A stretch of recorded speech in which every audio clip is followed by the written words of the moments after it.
G'day and welcome back to the Talking Leadership TV podcast series. Thanks for joining us again. My guest today is Ben Wheeler. Ben has a Bachelor of Science and is a member of the Australian Institute of Company Directors. As a Director of People to People, Ben is responsible for all aspects of the business and leads a team of specialist recruiters. In 2022, People to People won the Outstanding Large Agency Award and were Growth Company of the Year for 2019, 18 and 2016. As always, thank you for your support of the podcast, but enough from me. I'll hand over to our guest, Ben.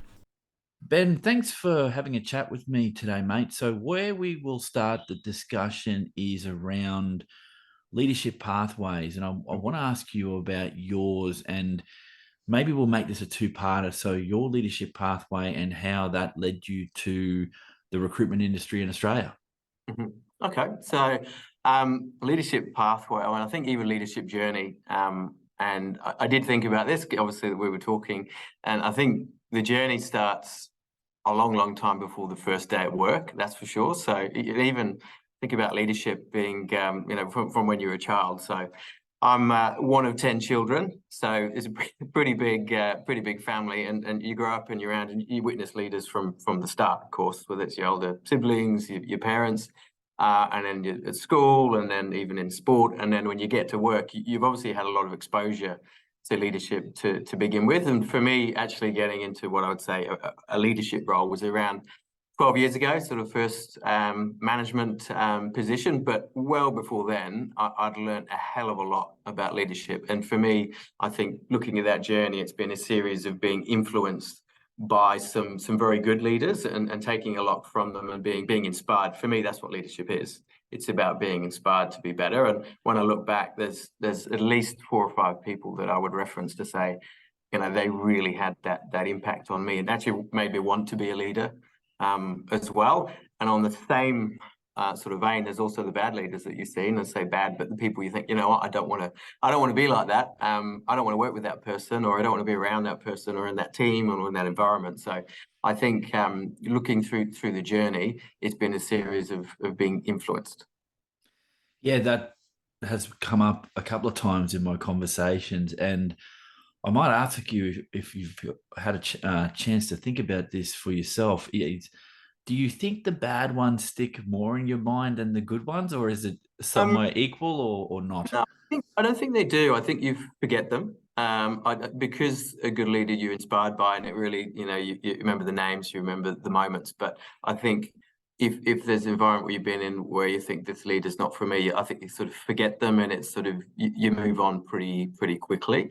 So I'd say because a good leader leaves quite an impression on you, it's a lot easier to remember those and those along the years that you think, well, I don't think I want to be in that environment. They're just sort of into history. Oh no, I can understand that. For me, personally, and maybe it's the way I'm hardwired, so maybe you're a more positive person than I am, but I definitely remember the bad ones, not in the sense that I remember how they made me feel, but it was more this: I'm not going to mimic those behaviors when I'm dealing with other human beings because of how it made me feel. So I guess my anger or not necessarily anger, but maybe that feeling of disappointment that you have dissipates, and it's more, what the hell do you not do going forward to make yourself a better operator? And I can't say hand on heart that I haven't had a few stuff ups in that process. And maybe I'll ask this of you in terms of being introspective when you think about an interaction that hasn't gone well. How do you process that? Do you take time out immediately after? Do you wait a little while, or is it someone might trigger something and you go, oh shit, maybe I hadn't thought about that as much as I needed to? I'd say take a bit of time out, because when you're in the moment, I don't think you can always think through things clearly, particularly with a very stressful situation, and often that's when we make mistakes. And geez, I've made a lot of mistakes. I think you learn a lot through failure, and you just got to admit it. And I think the biggest thing for me is what I've learned, and certainly again from leaders that I work with, is that you can't be too hard on yourself as well. Like, you're going to make mistakes. It's not going to be perfect, and as a leader, they're probably going to be amplified, isn't it? Really, it's going to be pointed out. But if you took everything very personally, you wouldn't probably be able to do anything again, because it just comes up. So I think taking time away from it, thinking, okay, what can I learn from it? And then I think one of the things, particularly thinking about myself, is that I am able to sort of bounce back quite quickly. Sort of one thing I've sort of noticed, and I think it's because I do take the time out and go, right, that was a terrible day. And it is something that we see in our industry, because we have highs and lows. It goes up and down in recruitment. I mean, there's definitely the ups and downs. And to continue in industry, you have to be able to, have a bad day and come back and be very, very positive fairly quickly. But for me, it's taking the time out to actually think about it and then try and find a positive, because there always is a learn. There's something there. Yeah, I could not disagree. I think you do yourself a disservice if you don't have a think about it and how quickly that happens after an incident. I think from my experience, I can only speak about me here, that it really depends on the context in which you're working in. And I've always found I respect leaders around me that own the mistake and try and do something quite publicly to fix that mistake. Now, depends on the level, obviously, of what the error has been, but to find that other people that you're working with, particularly in the leadership context, that make mistakes, just humanizes you a little bit, because I'm yet to meet the perfect leader in that sense that never makes a misstep. I don't think that person exists. If they do, congratulations. Yeah, But that would be amazing. I don't think they exist. Let me ask you this: your personal checklist can be as long as it needs to be, obviously, for what you believe are critical leader capabilities, and then what are you seeing in the marketplace, and do you see those in candidates around the place, or is it a mix of things? I think it's changed since COVID. I'm not going to talk about COVID too much, because I think we all want to get past that, but it has changed on the wish list. And the main thing, just touching on that, would be when you use the word humanized.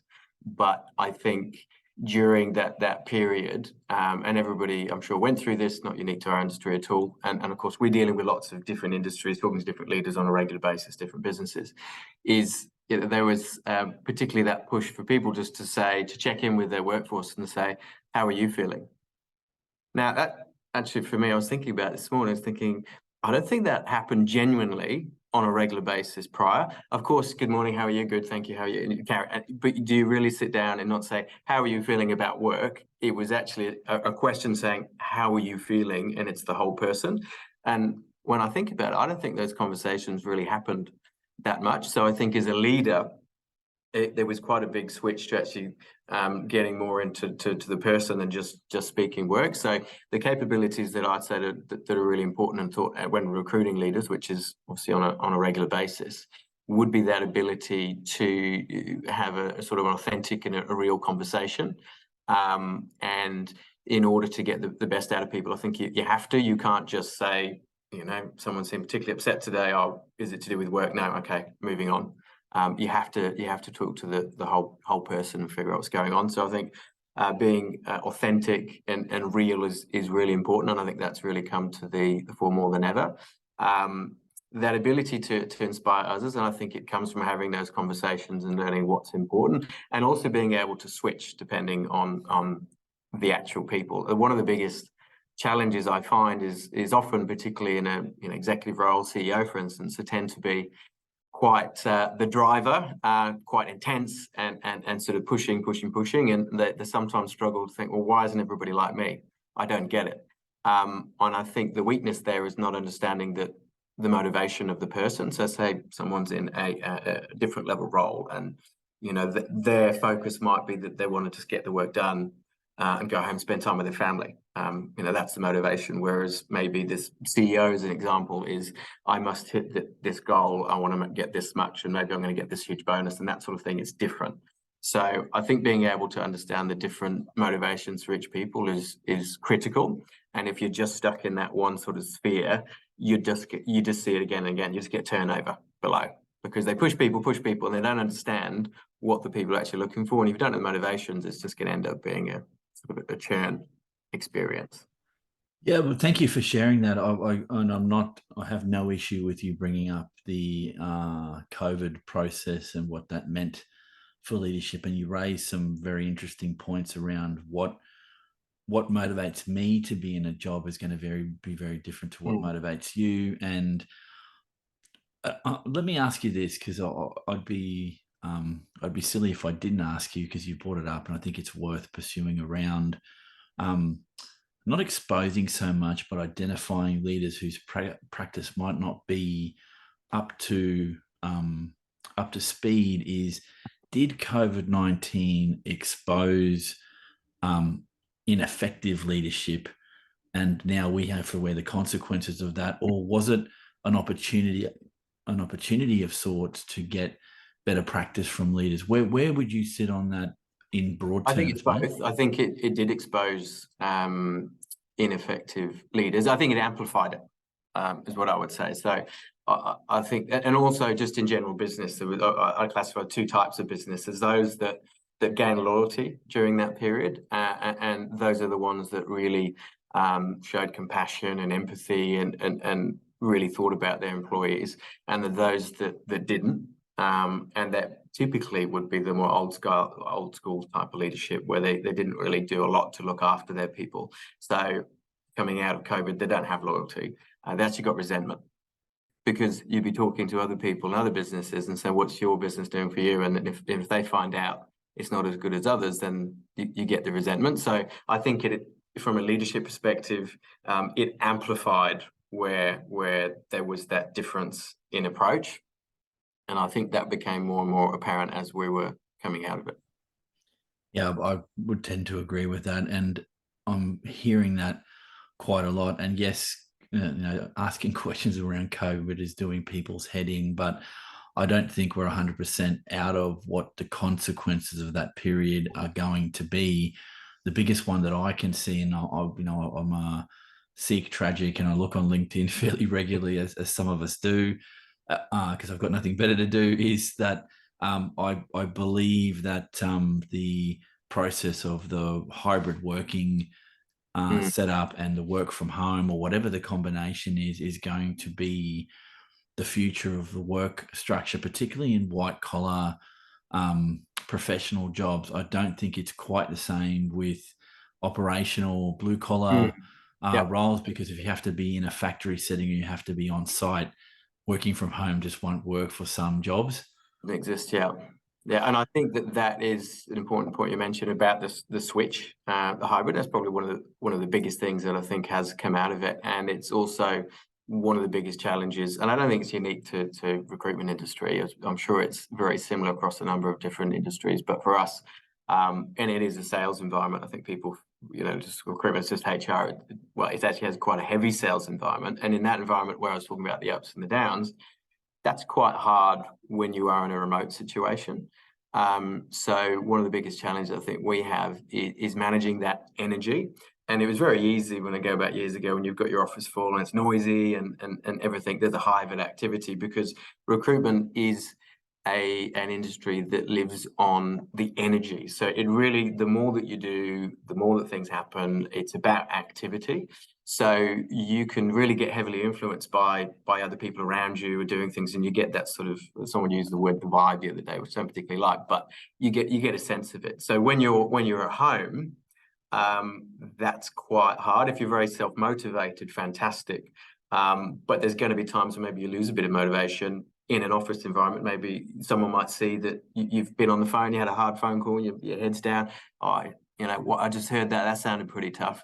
If you're at home, no one hears the phone call. They've got no idea what's going on. You've just got to deal with that yourself. Are you going to pick up and then have a Teams call? But what if you can't get through to them because they're on the phone? So it is quite, I think, isolating. And I think that is a challenge for our industry that definitely has come up. And also the other thing is that osmosis learning, whereas a lot of recruitment is learned through hearing someone else do it. So hearing someone on the phone or hearing someone sort of in a meeting. But again, a hybrid situation, if it's the work from home time, particularly people new to the industry, they're just not gonna learn that. So I think that makes it quite difficult to, and then across all industries, of course, managing your team when you're on Teams calls.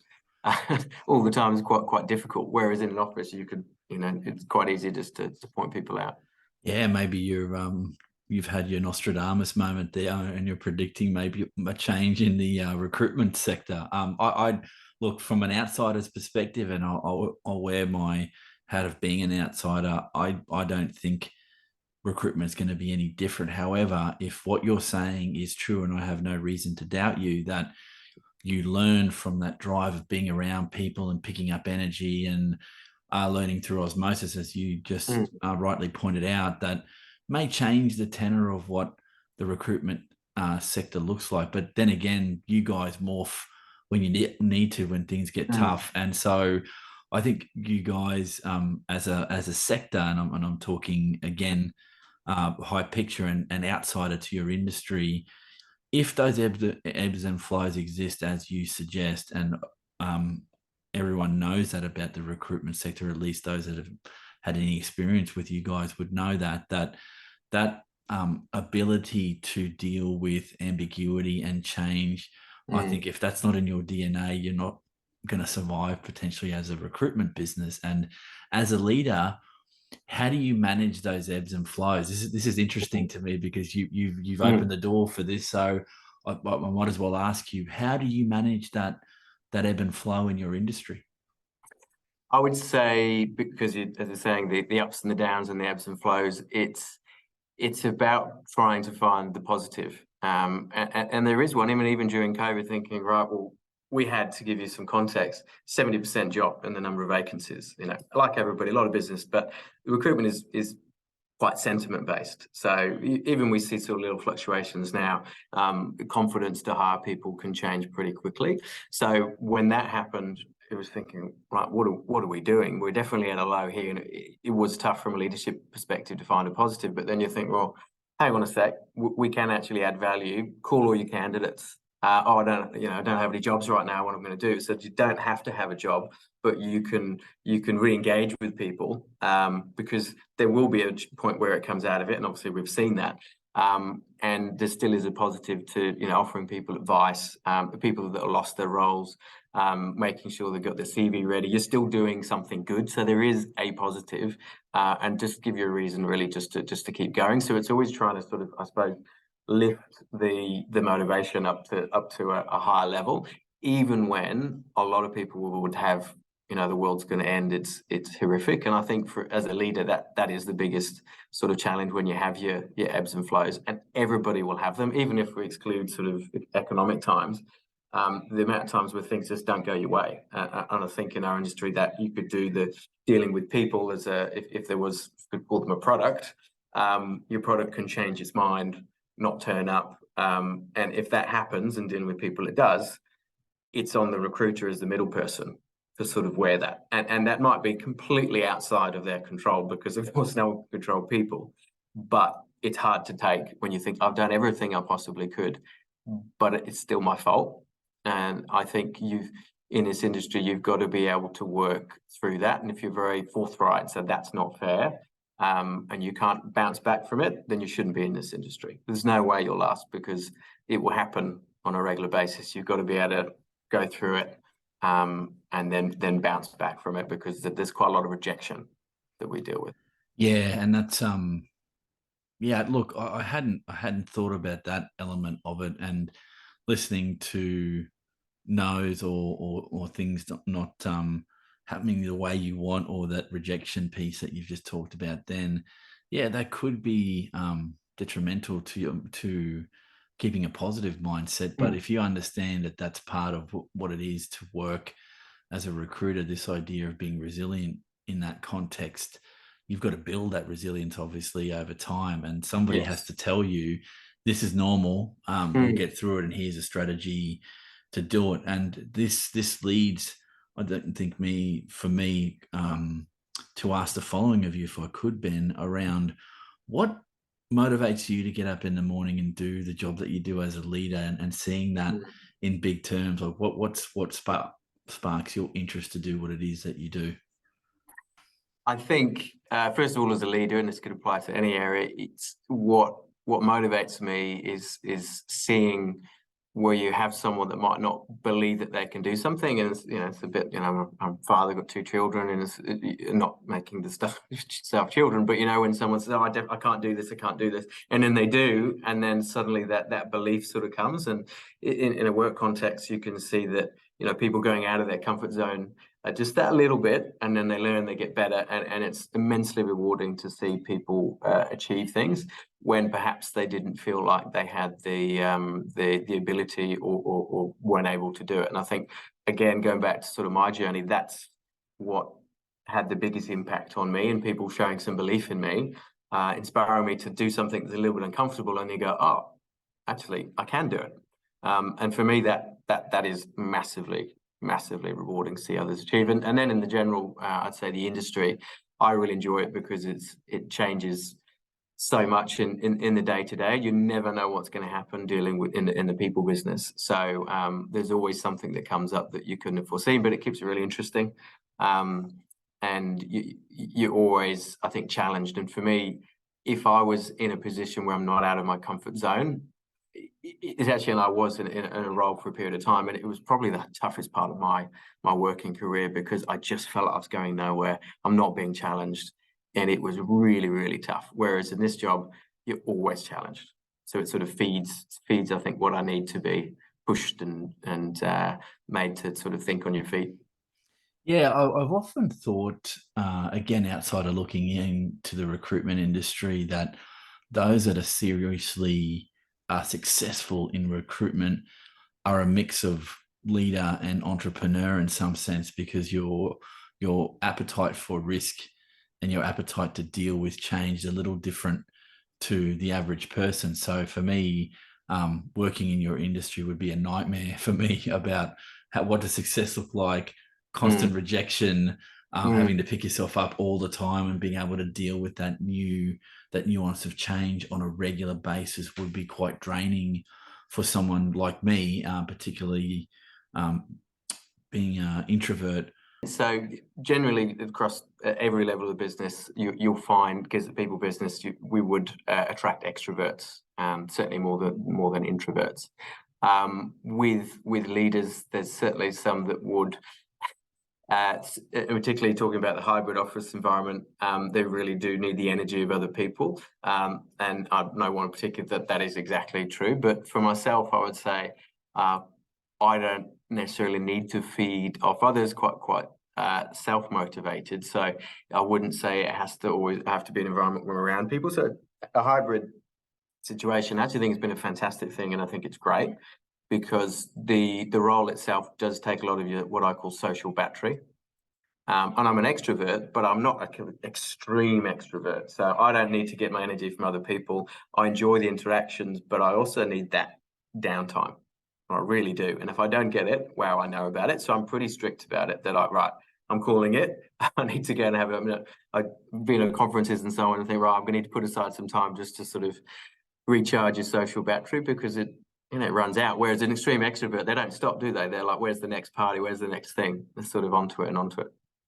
Yeah, that I've met these people. I've grown up with these people, and in that extrovert category. But I've also met those that are highly successful, that are introverts, and sort of everything in between. Because what you've just outlined is almost that the introvert extrovert on a spectrum. So at times you're highly extroverted, and other times you're needing to draw energy from yourself and stepping back. And I think it's being able to balance that in yourself, and then Mm, understand what that looks like in other people is quite a skill set to have. And if you're already identifying it, more power to you. I'm still a student of that, and trying to understand what it means in different industry contexts. And I guess it can be situational. I don't have any research to back me on that. I'm just going from what I've seen and the conversations that I've had. So in your from your experiences, Ben, particularly from that recruitment space, do you find there's a certain type that gravitates to leadership in terms of personality, or is it a big mix of things when you're dealing with people at that senior leadership level? I would say to generalize, there is more so going back to this introvert extrovert, probably more so on the extrovert side of things. So I think people leadership, you're dealing with a lot of people. You generally find an extrovert's going to be more comfortable in that space. And don't get me wrong, there's some fantastic people that are on the introvert scale. But if you think about where you draw your energy from, if you're an introvert and being around lots of people all the time is very draining, then wow, it's going to be a tough job, isn't it, if you're dealing with people all the time? So there's some great introverts that do it, but it could be a little bit harder. So to generalize, I'd say it's more so on the extrovert sort of side. And where we see a lot of the challenges in particularly owner-led businesses is where you might have an introvert who's created a fantastic product or fantastic service, business model offering, who's looking to scale the business and move it up, but they aren't necessarily the best leader. And it can be a real shame to see that it never really gets to that next level because they hold on to the leadership role. Whereas I think some of those really, or definitely see the very successful business, great product, great model, they almost sort of step aside, stick to what they, brilliant at developing that business and appoint a leader and allow them to actually do that role. And then that's when magic happens and you can see it grow quite a lot. Yeah, I'm glad you shared that, Ben, because I'm hearing more and more that ability to cut the umbilical cord of the business or the idea that you've built and let somebody else nurture it can be quite a challenge to some people. And I would suggest again, taking a personal perspective here, that the most effective leaders are the ones that can step back and go, you know what, I might not be the best at something, but I'll get the people around me that can do those things. And I see that in entrepreneurs a fair bit, because not all entrepreneurs would say hand on heart that they're the best leader. They might be the best ideas person, and having someone who's in that ideas cloud all the time is not necessarily the best person to be the details person or to be the leader in a business where the operational side of things requires a lot of attention to detail. It's not a slight on those that are ideas people, but to recognize the difference, I think, is important. And I don't see it that people recognize that a lot. Do you find that Oh, a I fair do. Yeah, I bit? think Yeah. being Okay. conscientious, so you talk about leadership capabilities, that is very, very important. Being able to recognize that maybe it would be better to get somebody in that role. And I think it can be a power thing. And obviously, if you've started your own business, you're an entrepreneur, it's sort of your baby, isn't it? And to say I'm not the CEO anymore is quite a big thing. But you do see that not everybody can recognize and sort of step back from it. But that ability to do it is a big part, I think, of success and sort of getting to that next level. Yeah, I see that as a quite transactional thing, that if you've built something up and you can get someone to help take it, the idea of the business to the next level and increase your passive income, increase your ability to draw something from the business, because you're not setting something up as a for-profit without wanting to make some profit out of the idea, that it seems to me to be a no-brainer. But the bits that you hang on to aren't necessarily the making the money. It's the control of the process, the control of the people. Yes, and it also could be what's defined you as a person. It's your life. It could be the business is your life. So if you're an entrepreneur and you've no doubt got lots of passion, you've gone and done something that everyone else, maybe you and I would be like, oh, that's crazy, but they've gone and done it and they keep going down that route.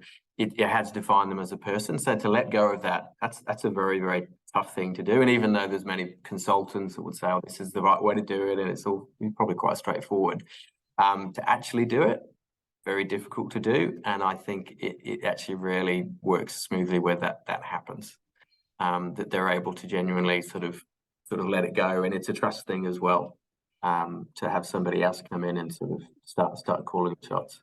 Yeah, that's a whole another discussion we could have around sense of self and the creation of a business, and how the two are sometimes inextricably linked, and that your who you are, the sum total of you, is not just the business or the idea or the product you've created. There's a lot more to you. And and look, let me ask you this, and this is around identification of good, effective leaders versus those that aren't so effective. It's the nature versus nurture question. So, from your perspective, mate, are leaders born or are they made? Made, I would. Okay. Yep. And going through my experiences, it's being, as I said at the start, influenced by some great leaders. So I think that the experiences that you have, and it's looking at the leaders that we've worked with that are very good. They often have a story to their experiences and how they failed to learn. So you fail and then you learn, you fail, you learn, and they sort of get to a point they listen, they see other people do things, but just being born into it. No, I don't think it's just a nature thing. What was your view on that nature nurture? Nature, I think it's a 80-20 split. I've met too many people in my life that have got, and some of my colleagues will hate me for saying this, but an X factor in terms of some personality traits that they are very good at organizing, very good at getting people together, very good at motivating other people, and giving them the, sorry for the crass terminology, but the business case to move Mm, forward. Some people, it's in their DNA. Others can be taught that, and I've met some exceptionally mm, good leaders, and I've spoken to all of my guests have been good leaders in their own right that can take some learning and then turn it into good practice. So I don't for a second suggest that everyone is born into these roles. I think the majority of effective good human beings that are leaders are made over time, and mm, it's not just you get to 50 and suddenly you're the best leader, because I think it's disingenuous to say you're not constantly learning, and from the experiences I've had in postgraduate studies and meeting some people whose minds are just next level, that if you're mm, not constantly thinking about things and challenging yourself, you're going to get stale over time in whatever field you mm, are. And so, yeah, I think you can build a leadership capability, but then something that has been weighing on my mind a little bit is you have to want to be working with other people. Now, mm, I had a guest whose podcast isn't released yet. Mark Lebeska is his name, and he works out of Victoria. And he said to me, and this is now stuck in my mind, I can't get this thought out, and I might get your perspective on this, is how often do we ask people in businesses, do you want to be someone who leads and manages other people? I mm. don't know how often we ask that question, because sometimes we promote just on technical ability alone, and that sets Absolutely. up nightmares going Mm. forward. So what's your experience of that, Ben? Well, we do quite often actually. So the reason is because again, technical, it'd be more so if you're obviously very good at recruiting, and we have sort of the two pathways, and I think this has existed in our industry for many years. In fact, I remember it when I first started, and they explained to me in an interview process, you either could go down the route of being very good at just recruiting yourself. You get to that sort of level where you can be very successful, of course, be a subject matter expert, and that's fantastic. Or you can go the other route, which is leadership, and it's pretty straightforward how that works.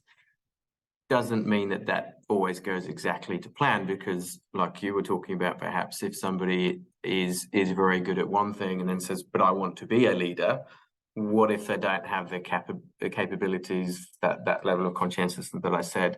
It could go pretty terribly wrong, and it can be quite difficult for them to realize, oh, I'm not used to this. I'm very good at doing this, so I should be very good at that. And it can be quite a difficult experience for them to go through. In fact, the whole business, and even if you work for the person, it can be very difficult too. So I'd say, even though we talk about it and it's open, you can definitely see the hardest thing, I think, is when someone's thinks, I've got to be a leader because this is the right thing to do, and I want to be able to, be a CEO one day, when it's not necessarily the only path. It's just people think this is what I should be doing. Yeah, and that for me, again, this is a personal view. I think that's sometimes the failure of leadership in the business, that the leader is not setting an example for more what is a good career plan for Mm, you. What does that look like? Not and don't get me wrong, not setting the plan for the person, but giving them a roadmap to go, so where do you want to be in 3 to 5 years? I know that's an old hat question, but I think it's worth bringing up, that mm, how do you want to develop? And maybe you'll get the person that turns around that you think is going to be an exceptionally good leader. They go, oh, I love being a technical person. I Mm. don't want to lead other people. I don't want all of the psychological crap that goes with being a leader. I don't want any of that. And Yeah. I think if you ask that question more often, you might be surprised that some people will go, look, happy to move up in the world, and an increase in pay is quite nice, but Mm. it's maybe not what I want to do Mm. forever. And the resistance to asking that question, I know why that is, and I get the practicality to having a business where you trust the people that you've got, but some people just should not be leading other people. Oh, They're just not made for it, you know? yeah, absolutely. And I think maybe it's unique to our industry to an extent, but when it comes to pay, I would say certainly isn't as if you're going to be earning less going down the as you might call it technical route. Actually, could be earning in many instances it happens more, quite a bit more. So it's not always a question of sort of, I suppose, getting your pay and increasing that. You must take it to move up the sort of the chain. You can actually in industry earn a lot more, getting very, very good at one particular thing. And it doesn't just have to be a change in title. I would say per se. And it's interesting you say about the don't want to deal with all the psychological aspects. One of the things that we have seen with, again, going back to this, how are you feeling? How are you?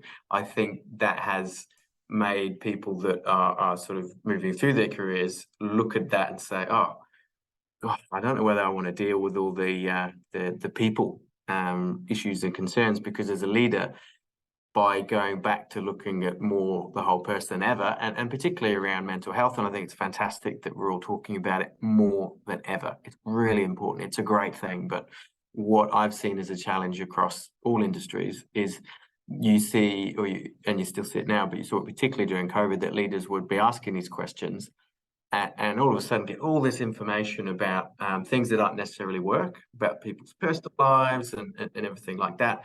And there are many that took on too much. They're almost as if become counsellors.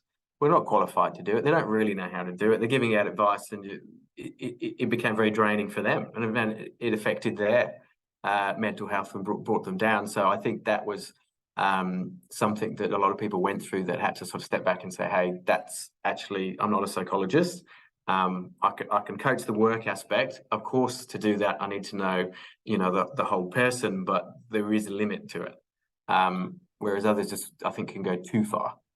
Yeah, it was good, and thank you. Or what I meant to say is thank you for bringing that up. The issue around mental health and leaders being at the middle, at the forefront of that, and asking some very basic questions, like you said, "Hey, are you okay?" And you're not asking necessarily about the job, but "How are Right. you?" Just generally is not a question we're often asking, and I think it is worth that response. And I have personal experience of this through colleagues in previous industry that will still call up or send an email going, "How are you?" Not how's are you making money? What are you doing with the consultancy? None of that Yeah, bullshit. yeah. Sorry, Mm, sorry for the language. None of that bullshit. It's more, how are you going? Or they'll pick up a phone and go, how's home? How are you? How's your mm, health? All of that stuff. The ability for someone to take some time out of their day to do that is an amazingly good human thing to do, mm, but it's also a good way to then for you to reverse that question and ask the person who's asking you, well, how are you mm, doing? How are things going for you? And mm, it's just a simple thing that human beings can do. Now, everything else that you mentioned about you're not a counselor, you're not trained on this, that's where I think there's some gray issues around how much advice do you give to mm, someone who might self-disclose, hey, I've got a family issue that I'm dealing mm, with. Someone is unwell. There's some domestic violence happening at home. These are things where you need to know how to escalate and get them the help that they need, but not necessarily from you, because underqualified is a big issue here around how do you give advice around good mental health without then crossing some lines. But again, going back to the most basic element of it, and you brought this up, and I think is worth again talking about, is just asking that simple question, "How are you?" mm. without the work BS that goes with it, is really important. It is really important, and I think there is definitely an element of you've got to be very mindful about how you react to certain responses, because there could be some very confronting, very serious things where you have to take action. And in fact, I was at a forum yesterday with new legislation for Queensland coming in, and it's pretty much everywhere on psychosocial risk.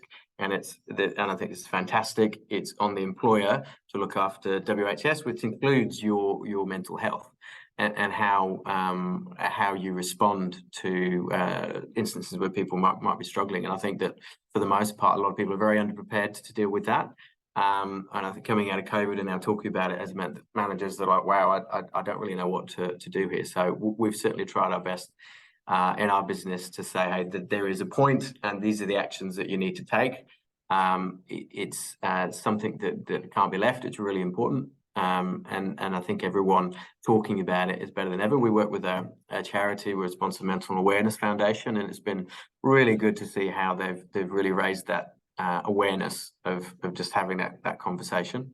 Good that you're doing that. It's good to hear that you're pairing up with another organisation to have those conversations. And yes, I've actually the third podcast in this series was talking to Jonathan Mamerel, who talked about the issues around what's coming around psychosocial safety in the workplace. And again, hazarding a guess here, I would say there are a lot of businesses that would not know that this is something that they need to be cognizant of. And it's not to the point where you need to hire a psychologist and embed them in the business. It's more if you see some telltale signs that need to be acted on, then it's now incumbent on you to try and act on those things to the best of your ability and to be seen to be giving us stuff, because you're dealing with human beings, right? And the fact that this had to be introduced as legislation suggests to me that it's not done well. And, maybe this is something to keep having in-depth conversations on. But again, we could go down the rabbit hole here, Ben, and this podcast is about you. So let me ask you the final question with crystal ball stuff here, going back in time. If you could go back to a 20-year-old Ben to tell him about what makes an effective leader, what would you say to yourself? I would say that be yourself. Don't think you have to necessarily mimic somebody else, even though the influence I talked about the early stage of my career. Just be yourself, be natural with it, because people will know if you're not. Don't try and mimic exactly somebody else. Go back, understand what your values are, and I've spent quite a bit of time in doing that. And I sort of worked out fairly on in my career, if I flex on those, you feel really uncomfortable. It's horrible. It's not a nice position to be in, and I've done it. I've definitely done it. And I've learned that I'm not gonna go down that route. I'm gonna stick to sort of values where I feel comfortable. Be authentic, be yourself, and that's what I'd say would be the advice for the 20-year-old, which is a long time ago. You and me both, mate. I'd like to thank Ben for sharing his leadership insights with us today. I was very interested in that idea of being motivated and being challenged in a role, particularly in the leadership context. Thanks again for supporting the podcast. If you can, please drop a like or subscribe. But more importantly, look after yourselves, have a great week, and we'll catch you all on the next episode of Talking Leadership TV.